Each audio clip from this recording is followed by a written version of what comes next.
The foreign woman nobody respected in a quiet corner of Paris. Far from the noise of tourists and shiny restaurants, a small, cozy cafe stood between two old brick buildings. The air always smelled of roasted coffee beans and buttered croissants. And inside, waiters danced around tables with practiced ease.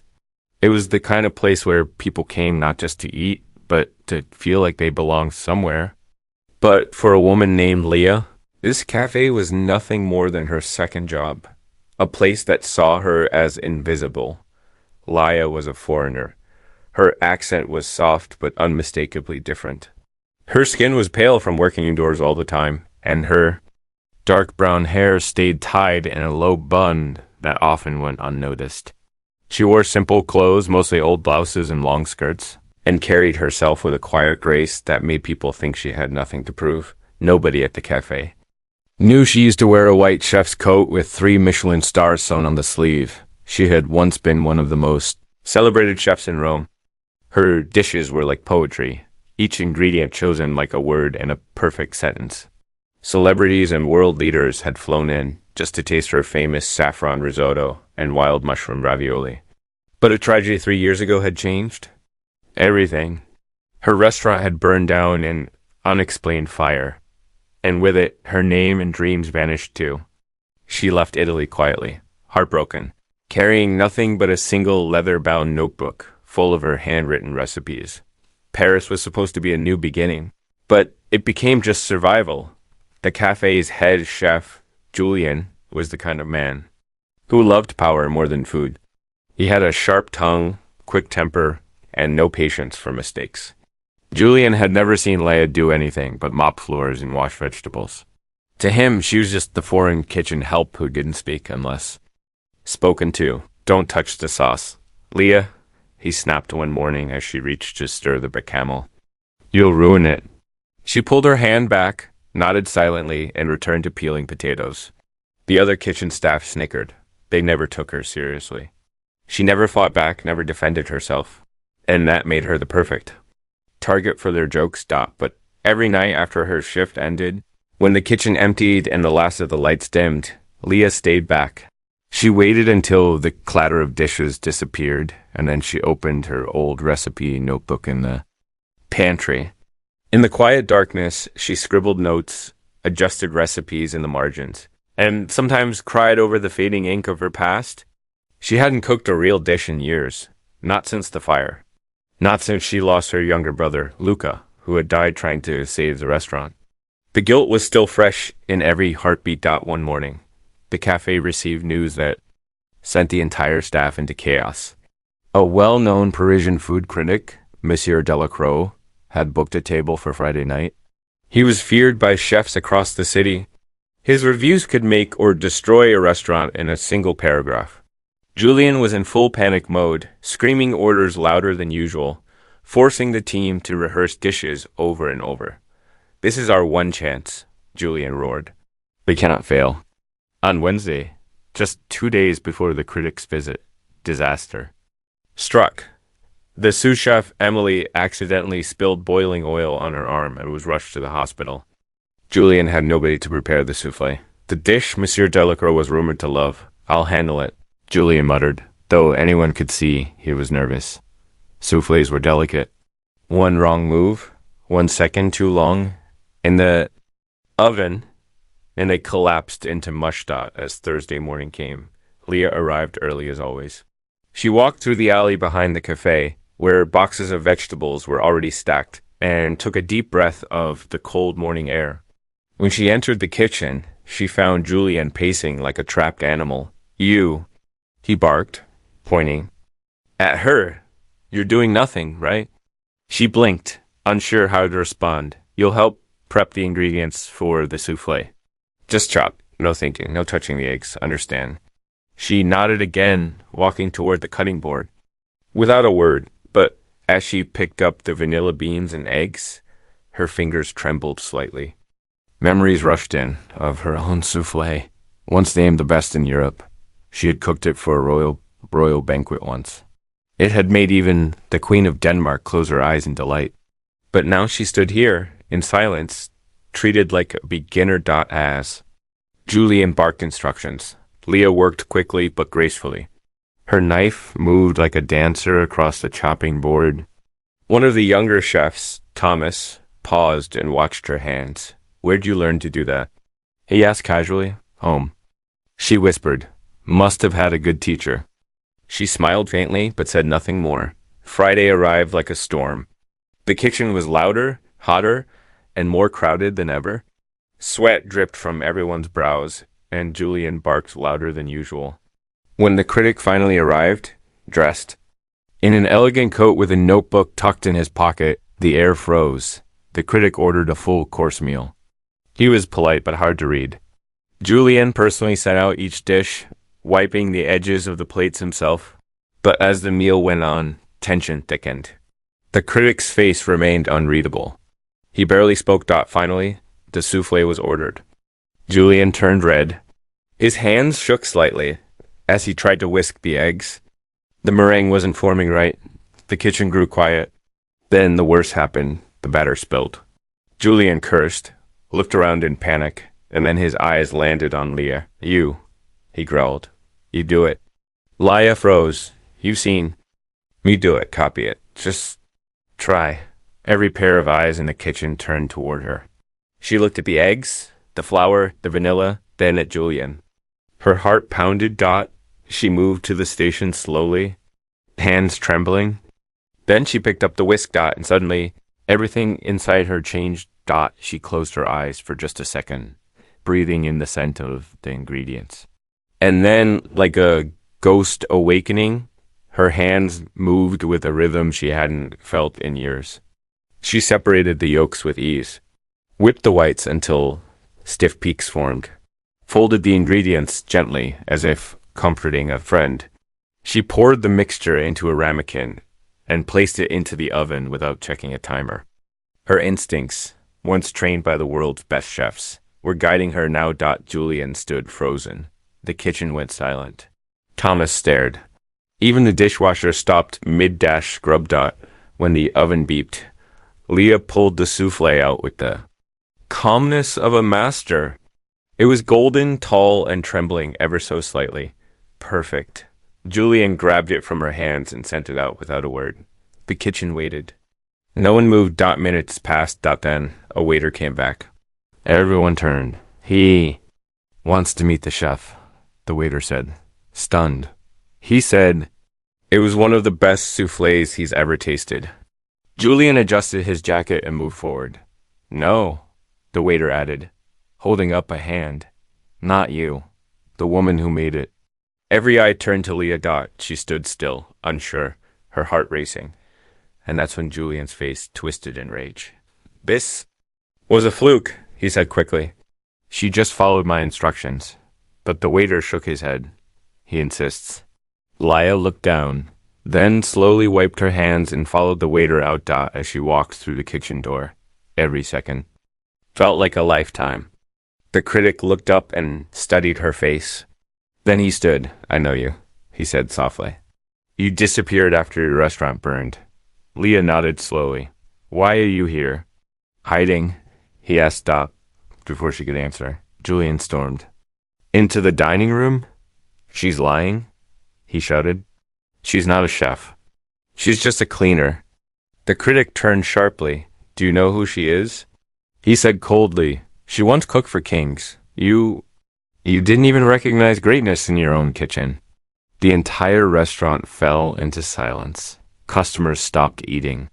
Even the music had gone quiet. The critic leaned closer to Leah and smiled gently. "I think it's time the world remembered who you are." But Leah's eyes were already full of tears. Memories of her brother, of her burning restaurant, of all she had lost. They all swirled behind her quiet gaze. Then, from the corner of the room, someone clapped. Another joined in. Soon, the cafe echoed with applause. Julian stood frozen. And Leah? She didn't smile. She simply whispered, "I never wanted recognition. I just wanted peace."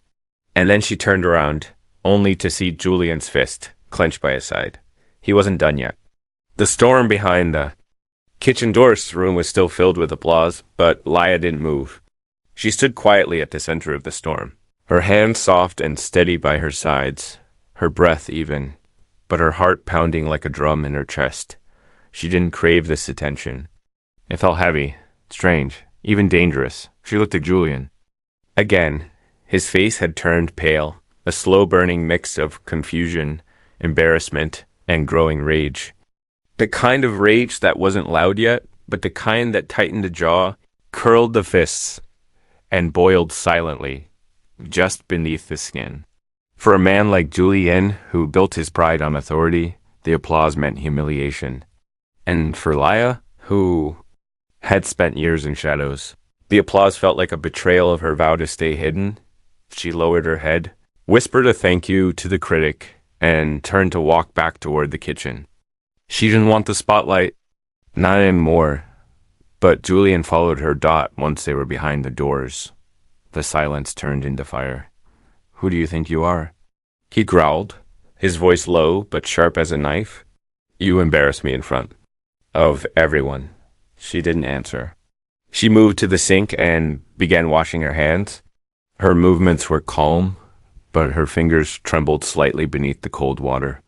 The truth was, she hadn't meant to show anyone what she was capable of. It had just happened. Like breathing, like remembering who she used to be. You think you're better than me now? He snapped. She shook her head slowly. No, I don't want to take anything from you. But he wasn't listening. He stepped closer, slamming a ladle onto the counter. Don't lie to me. You made me look like a fool in my own kitchen. The other chefs had gathered near the edges of the room, pretending to clean, pretending not to listen, but every eye was on them. Thomas finally spoke, his voice soft. Chef, she saved us. That soufflé. Julian turned toward him, furious. You don't speak unless I say you can. Laya took off her apron and folded it neatly. She didn't raise her voice. She didn't fight back. She only looked at Julian with tired, knowing eyes. I'll leave, she said, dark gasps filled the air. Thomas dropped a spoon. One of the waitresses walked in and froze, sensing the tension. I didn't mean to cause problems, Leah said gently. I'll collect my things tonight. Good, Julian snapped. You're nothing but a dishwasher who got lucky. Laya left the kitchen through the back door, stepping out into the cold Paris air, the sound of laughter and clinking glasses fading behind her. She walked down the alley behind the cafe, past crates of onions and tomatoes, and sat on the old wooden crate she often used during her lunch breaks. She stared up at the night sky. Stars blinked quietly above, not caring about kitchens or critics or soufflés. Tears welled up in her eyes, but she didn't let them fall. Not yet, because inside her heart, something had started to awaken after. Years of hiding, years of pretending she was someone small. The applause earlier had reminded her that the fire inside her hadn't gone out. It was still burning, not to be famous again, not for glory, but for the simple joy of cooking. The joy of creating something beautiful, of honoring her brother's memory, of feeling alive again. She pulled out the small leather-bound notebook. From her apron pocket, her hands gently flipped through the pages, touching every recipe like it was sacred. She paused at the saffron risotto page. Luca had loved it. He used to sneak spoonfuls when she wasn't looking. She smiled, then closed the book and stood up. She wouldn't beg to stay, but she wasn't going to disappear again. Either. The next morning, Julian entered the cafe with puffed confidence, pretending the night before hadn't shaken him. He greeted the owner with fake charm and told the staff that Leah was gone for good, but whispers were already spreading. Someone had recorded part of the exchange, the video of the foreign woman who saved the cafe with her magical soufflé. Was gaining attention online. Food bloggers shared it. Even a local news site posted the headline, "The mysterious woman behind the perfect dessert." When Julian read it later that afternoon, his jaw tightened. "This is my kitchen," he growled under his breath. But the phone calls started. People were asking to meet the woman chef. Customers began walking in asking if Leah was cooking tonight. One woman even left without ordering when she found out the soufflé maker was no longer working there. The cafe owner, Madame Dore, was an older woman with sharp eyes and a sharper mind. She watched all this quietly. She had never spoken to Leah before. Not really, but she had seen the soufflé. She had tasted it, too. And she knew when something rare was blooming. Later that day. She called Julian into her office. Who is this woman? She asked simply. Julian shrugged. Nobody. Just some help from the back. She cooked that souffle? He hesitated. She followed my instructions. Mm-hmm, Madame Dor said, sipping her espresso. And why are people asking for her by name? Julian said nothing.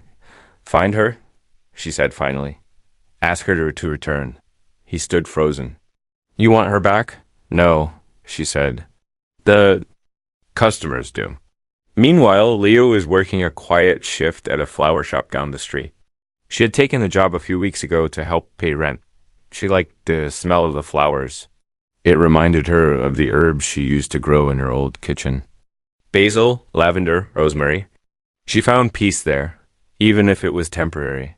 The bell above the shop rang, and a young man entered. He wore a cafe apron. Excuse me, he said, holding out a note. Chef Julian sent me. She looked at the note. It said, we need you tonight. Please come back. Just for one dish? She shook her head. Tell him no. The boy looked confused, but he said he's sorry. She raised her eyebrows slightly. Julian? Sorry? Still, she thanked him and sent him away. But that night, after the flower shop closed, she walked back toward the cafe alley. She didn't go inside. She just stood near the back door. Listening got inside. Chaos. They had tried to replicate her souffle. It was flat, burned, undercooked. Julian was screaming again. Pans, clayed. Orders were being delayed. Leah sighed. Then. She turned to leave, but a soft voice stopped her. You shouldn't have to hide. It was Madame Dor. She stood a few feet away, arms folded, eyes soft. How did you find me? Leah asked quietly. I have my ways, the woman said. My cafe is bleeding. And everyone inside is too proud to say it, but they need you. Leah hesitated. They didn't respect me. They feared you, Madame Dor replied. And sometimes men who fear women do foolish things. Leah looked at her for a long time. Just one night, the owner said. You cook. No pressure. If it doesn't feel right, you walk away. But if it does, maybe it's time to stop punishing yourself. Leah closed her eyes. The wind blew gently against her cheek. The smell of thyme and rosemary lingered in her memory. She remembered Luca's laughter, the feeling of dough between her fingers, the joy of watching people eat in silence. Because the food had stunned them. She looked back at the cafe and nodded. One night, she said. Madame Dor smiled. That's all I ask. That evening, Leah returned through the back door. The kitchen stopped. Every face turned toward her, confused, stunned.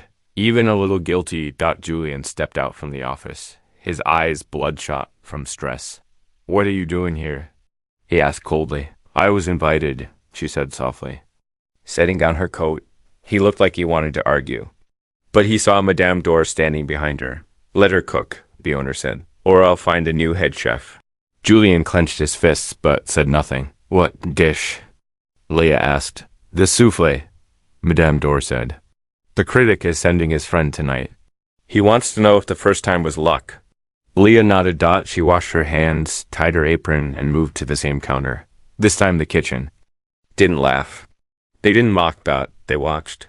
Because something had changed. Her hands moved like music again. Separating, whisking, folding, measuring without measuring. This time she added a hint of cardamom. A twist. When she placed it in the oven, the kitchen held its breath. When the timer rang, she pulled it out. Perfect again. Thomas stared. Even Julian, bitter and boiling, looked stunned. The souffle went out. And 10 minutes later, the friend of the critic stood up and asked to meet the chef. The waiter smiled and pointed. She's right there. The man walked into the kitchen, past the silent line of cooks, and extended his hand to Leah. I have a proposal for you, he said. Leah raised an eyebrow. How would you like to run your own kitchen again? He asked at that exact moment. Julian dropped a plate. The offer that shook the kitchen for a long moment. The sound of the shattered plate was the only thing anyone could hear. The man who had entered, tall, composed, and dressed in a dark gray suit, didn't even flinch. His hand was still extended toward Leah, and his eyes held none of the arrogance she had come to expect from people offering something better. He seemed calm, respectful, serious. Leah glanced briefly at Julian, whose hand still trembled from the plate he had dropped. His face was a mix of disbelief and fury. The other chef stood motionless, caught between curiosity and tension. Even Madame Dore had stepped halfway into the kitchen, arms folded, eyes narrowed, trying to gauge what was unfolding. "What kind of proposal?" Leah asked softly, her accent wrapping around each word like silk. The man smiled. "My name is Adrien Marshy. I run a fine dining group across Europe. We specialize in reopening forgotten places, giving them new life under unique culinary voices. My friend, the critic who tasted your soufflé, said you were exactly what Paris was waiting for." Leah's brow furrowed. She didn't answer right away. Adrien continued, always steady. "I have done some digging. I know who you are, Leah. Or, rather, who you were. The Michelin stars. The fire. The tragedy. I'm not here to exploit you. I'm here because your food speaks for itself. And because people like you, people with a real soul, are rare." She looked down. Her hands, still dusted with flour, gripped the counter. It felt too soon. Too sudden. She hadn't even decided if she wanted to cook again for more than one night. Hadn't decided if she had forgiven herself yet. Julian stepped forward, his voice sharp. "This is ridiculous. She's barely been in the kitchen. She's not even staff." Adrien ignored him. "I'm offering you a restaurant. Your name. Your rules. We fund it. You lead it. And it opens where your story burned down. In Rome." Leah's breath caught in her throat. Rome. It had been 3 years since she had last walked those cobblestone streets. 3 years since the fire that took her brother, her dreams, and everything she had built with her bare hands. Could she return to the city that reminded her of every failure, every moment of guilt? She looked up at Adrien. "I'm not sure I'm ready." "You are," he said calmly. "But take your time. The offer stays open." He handed her a card and nodded respectfully. Then, without another word, he turned and walked out. The kitchen stayed silent until the door swung closed behind him. Then Julian exploded. "This is madness," he shouted. "This is my kitchen, my team. She was nobody last week, and now she's getting restaurant offers." No one responded. Even his usual loyal cook stayed quiet. Thomas stared at the floor. One of the waitresses slipped out the back. Clearly uncomfortable, Leah didn't move. Madame Dore stepped forward, her voice cool. "Maybe it's time to admit that greatness doesn't always look the way we expect it to, Julian." He spun toward her. "You're taking her side?" "No," she replied. "I'm taking the side of the food." And the food spoke. After her shift ended, Leah stayed behind in the pantry again. The lights were low, and the quiet buzz of the refrigerator was the only sound. She opened her notebook and flipped to a page labeled Unfinished Ideas. It was full of half-formed concepts, flavor pairings she hadn't tried yet, and a few old drawings of what her new restaurant might look like, if she ever had one again. She traced one of the sketches with her fingertip. A tiny kitchen, open to the dining room, walls covered in dried herbs, small tables, no white tablecloths. She had drawn a quote beside it in her brother Luca's handwriting. "Food should feel like coming home." Her throat tightened. What? If this was her chance? But fear whispered at her from the shadows. Fear reminded her of the fire, of the reporters, of the investigations, of the way people had whispered that maybe it was her fault, that maybe she had forgotten to turn off the gas, of the way her name had been quietly removed from lists, from articles, from conversations. Could she really return to Rome and face it all? As she sat there in silence, Thomas entered quietly, holding a tray of empty ramekins. "You okay?" he asked. She nodded. "I think it's amazing," he said, "what he offered you." Leah smiled faintly. "It's also terrifying." "Maybe. That means it's worth doing." She looked at him. He was young, kind, a bit clumsy, but he had the spark of someone who respected the craft. Have you ever wanted to run your own kitchen? She asked. He laughed. Me? No way. I'd burn. Order. But she could see it in his eyes. He just hadn't dared to dream yet. Someday, she said, standing up, when you're ready. He blushed and left quickly. The next day. Word had spread. More people came into the cafe asking for the souffle. Julien refused to let Laia make it again, but Madame Dor overruled him. Soon, it became clear to everyone that the cafe was not surviving on Julien's menu. It was thriving on Leah's one dish stock by Sunday night. The line outside the cafe stretched around the corner. Journalists showed up. Bloggers wrote about the mysterious woman in the back kitchen. And Adrien March's proposal began to feel less like a fairy tale and more like a doorway. Julien grew darker with every passing day. He tried to poison, staff against her, spread rumors, claimed she was trying to steal his position. But none of it worked. No one believed him anymore. Then, late one night after the kitchen had closed, Leah stayed behind to clean. She liked the quiet. It reminded her of the final moments before a great dish came together. All the noise gone, only focus left. As she scrubbed the counter, she noticed something strange. The oven gas knob was slightly turned, but the flame was off. Her heart dropped. She moved closer. And then she smelled it. Faint, but real. Gas. Panic shot through her chest. She quickly turned off the valve completely and opened the window above the sink. Her hands shook. Someone had almost left the gas on. Or had they? No one had touched the oven in hours. And suddenly her memory went sharp. The last time this happened. The fire in Rome, the report had said it was likely a gas leak, but she had always wondered. She froze. What if it hadn't been an accident? What if someone had done it? The next morning, Leah walked into the cafe earlier than usual. Madame Dor was in her office. She knocked once, then entered. I need to ask a favor, she said quietly. Anything, the owner replied. Do you still have connections in Rome? People who investigate things quietly? The older woman tilted her head, curious. What are you looking for? The truth, Leah said, about what really happened to my restaurant. Madame Dor's face darkened with understanding. You think someone started that fire? I never let myself believe it before, Leah whispered. But now, I'm not so sure. Madame Dor nodded slowly. I know someone. She'll help you, but be careful. If someone did this, they may not want you asking questions. Laia thanked her and left the office, but as she walked back toward the kitchen, she felt a chill crawl down her spine. Julien stood at the sink, watching.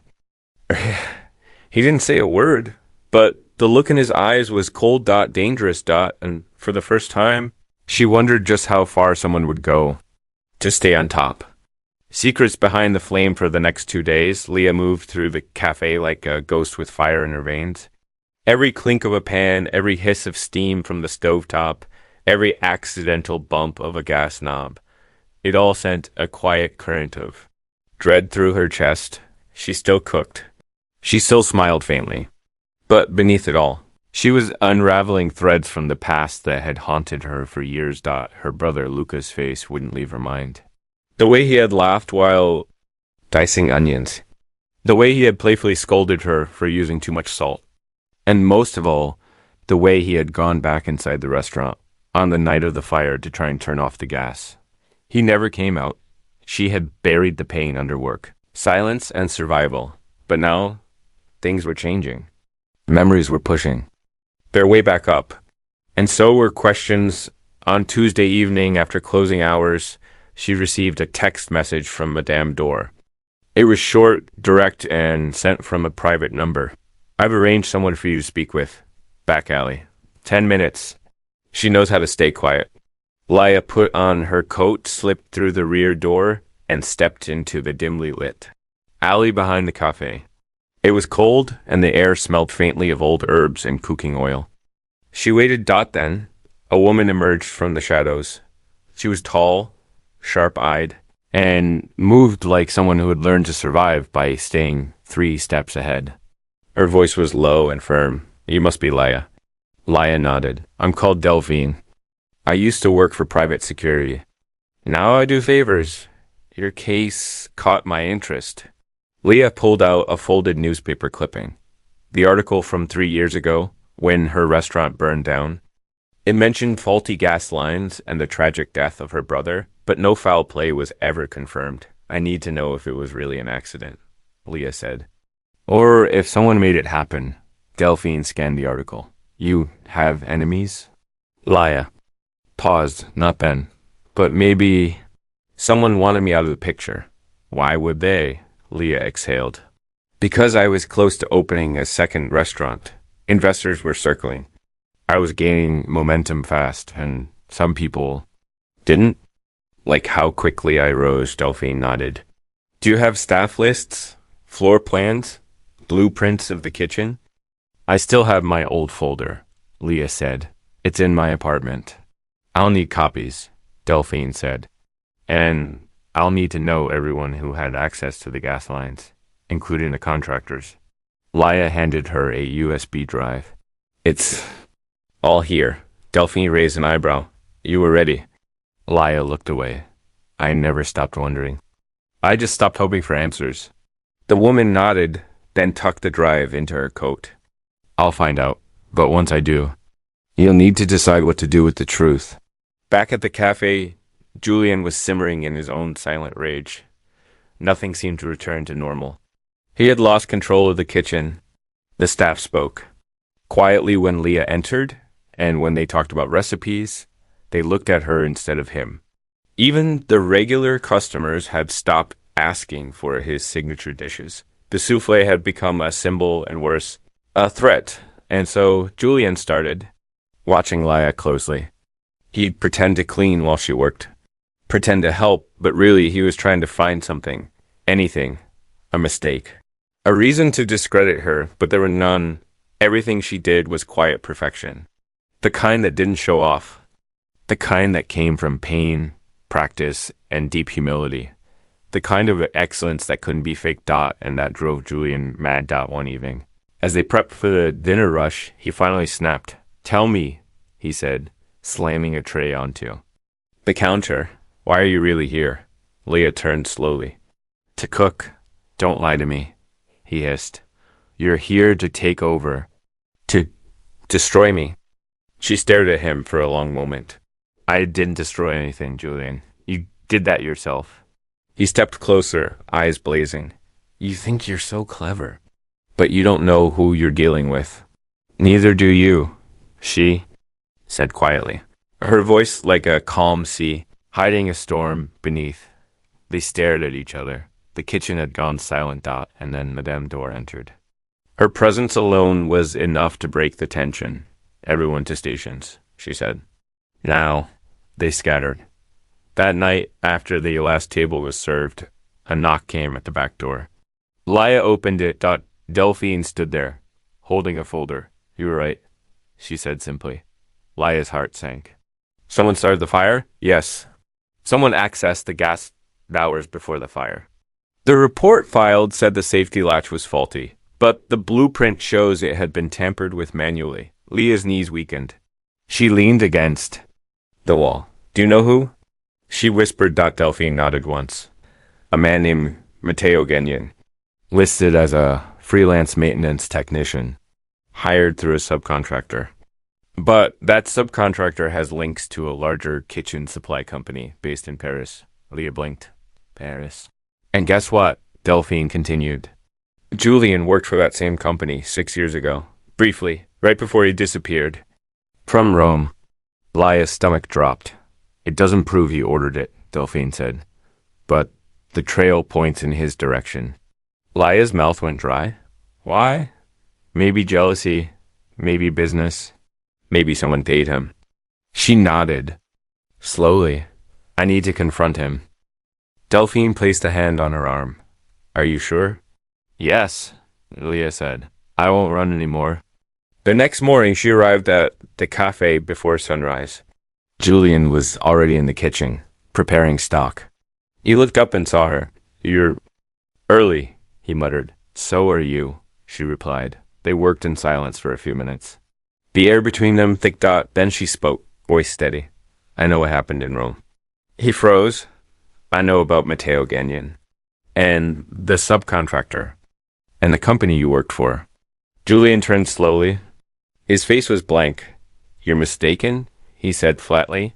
Am I? He said nothing. Why? She asked. I had never done anything to you. His jaw clenched. You were everywhere. Every magazine. Every critic wanted you. I trained for years. I followed the rules. And still, no one cared. Then you walked in, a woman, a foreigner, and you flew past me like I was nothing. She stared at him, stunned. So you had my kitchen burned? She whispered that he said nothing. My brother died in that fire. Still, he didn't answer. But his silence was enough. Lie a single quote as voice trembled with rage. You tried to destroy my life, and you're still here acting like the victim. He stepped forward. You can't prove anything. She didn't move. Maybe not in court, but the world will know. You wouldn't? He sneered. It would destroy the cafe, then leave, she said coldly, quietly, before the truth comes out. He stared at her for a long time. Then he threw down his apron and stormed. Out the back, the door slammed behind him, and just like that, Julian was gone. When Madame Dore arrived later that morning, she found Leah alone in the kitchen, kneading dough with quiet hands. Where is he? She asked. Gone, Leah said. What happened? He made a choice. Now I've made mine. Madame Dore sat down at the small table by the window. Sunlight poured in. And what choice is that? Leah looked at her. I'm going back to Rome. To start again? No, she said. To finish what I began. And just then, the front doorbell rang. The critic, Monsieur Delacroix, had returned, holding a small envelope. I thought you should be the first to see this. Hey, said. Inside was a letter. Leah unfolded it with shaking hands. Congratulations. You've been nominated to receive your 4th Michelin star. Your soufflé has reached the hearts of Europe. She couldn't breathe. The past was no longer chasing her. It was waiting for her to reclaim it. The return to Romerum had not changed. The cobbled streets still echoed under footsteps like soft drums. The vase buzz still buzzed by in bursts of energy. And the smell of fresh bread still drifted through narrow alleys, tangled with espresso and city dust. The city pulsed with history, but for Leah, every stone whispered memories she wasn't ready to face. She stepped out of the taxi and stood. Across the street from what was once her life, her restaurant Ristora di Luca was now nothing but an empty shell. The sign had been taken down years ago, but the outline was still visible in the sunlight. The building had been repaired, painted over, but nothing could hide the scars. She remembered. She could still picture the flames, the smoke curling into the night sky, her brother running inside. She could still hear the sirens, the screams, the silence that followed. She stood there for a long time. Then she crossed the street. Adre and Marshy was waiting for her at the front. He had arrived earlier that morning, unlocking the gate and clearing out dust. He looked at her gently as she approached. You're right on time, he said. I wasn't sure I could do it, she admitted. You already are. They walked inside together. The space was stripped bare. No tables, no chairs. Just concrete floors and sunbeams leaking through dirty windows. But Leah didn't see the emptiness. She saw possibility. We could tear down that wall, she murmured, more to herself into a dream. Open up the kitchen. Let people see everything. Feel everything? Adrien smiled. Anything you want. They walked the space slowly, quietly. Every step stirred an old memory. Her brother cracking jokes near the pastry counter. Her sous chef spinning in a panic before service. Customers laughing, crying, celebrating life with every bite. I'll need a team, she said finally. But not just anyone. People who believe in food like I do. Who carry stories in their hands. Adrien nodded. I've already made some. Calls? Leah turned to him, and I want to keep the name. He hesitated. You're sure? She nodded, eyes glassy. This place was built with Luca's love. It should carry his name. Adrien said nothing more. He just extended his hand and said, Welcome home. The next few weeks moved like a storm, quiet on the surface but wild underneath. Contractors came and went, walls came down, ovens were installed. Leah spent long nights sitting on the kitchen floor with blueprints in her old recipe notebook. She reworked menus from memory, testing every dish with her eyes closed before writing. It dawned on she didn't want fancy. She didn't want complicated. She wanted truth. And truth, she believed, lived in simplicity. One evening, as she stood near the window watching the light shift across the old tiles, a familiar voice called out, "Behind her? You didn't think you'd do this without me, did you?" She turned, and there he was, Thomas. He stood in the doorway, holding his luggage, looking both nervous and proud. He wore a white apron over his coat and had a new notebook tucked under his arm. "What are you doing here?" Leah asked, stunned. "Again?" "Dor gave me time off. Said you might need help building your team, and Well, I figured if I'm going to learn from someone, I should learn from the best." She blinked hard, holding back tears. "You really came all the way to Rome for this?" "I came all the way to Rome for you." She walked over and hugged him, a real hug, one full of gratitude and shared silence. "Then let's build something honest." She said they got to work every day. New people arrived. Former line. Cooks, pastry artists, even a quiet dishwasher who once worked in Leah's first restaurant and had tracked her down after seeing the news. They came not for the paycheck, but for the dream. And Leah welcomed each one like family. Soon. The menu was ready. Handwritten. 6 pages. Every dish had a story. And at the very bottom, written in tiny letters, were the words, "For Luca, thank you for tasting everything first." Opening night came faster than expected. The invitations went out quietly. No big press, no paparazzi. Leah didn't want a crowd. She wanted the right people. Those who understood what food could mean when it came from the heart. The dining. The room was soft and warm. Wood tables, no cloths. Dim lighting that made every plate glow. The kitchen was fully open. Customers could watch the chefs move in silent harmony. There were no shouts, no stress, only respect. Only love. A din stood by the door, greeting guests. Thomas handled the desserts. Leah moved from station to station, tasting, touching, guiding. Every movement was intentional. Ben, a hushed. Monsieur Delacroix entered with a quiet smile and a bow. "Good evening, chef," he said softly. "Thank you for coming." Leah replied. He sat. The first course began, and with it, so did the transformation. Every bite was a memory of a place, a moment, a person. The guests didn't talk much. They didn't need to. Their eyes did. Some closed their lids with each mouthful. Some wept quietly. Then came the final course, the souffle. Leah took a deep breath and stepped into the kitchen. The ramekins were lined. The eggs were ready. She whisked, folded, poured. Placed them into the oven. The moment felt eternal. When the timer rang. She pulled them out. Perfect. She sent them out personally. Monsieur Delacroix took a bite. Then he looked up, placed his spoon down, and slowly stood. He began to clap. One by one. Every guest followed. The room filled with applause. But Leah didn't smile. She closed her eyes and whispered, "This is for you, Luca." Tears rolled down her cheeks. And just then, a dream entered the kitchen with a letter in hand. Another delivery. He said. Leah opened it. It was from the Michelin committee. "We are honored to confirm your 4th star. Welcome back, Chef Leah. Ventresca. The world tastes brighter with you in it." She didn't speak. She couldn't. But her hands, they reached for the nearest pot. Because in her world, the best way to celebrate was to cook. Meanwhile, in Paris, Julian sat alone in a dark apartment, staring at his phone. On the screen, a live feed of Restauro di Luca's reopening.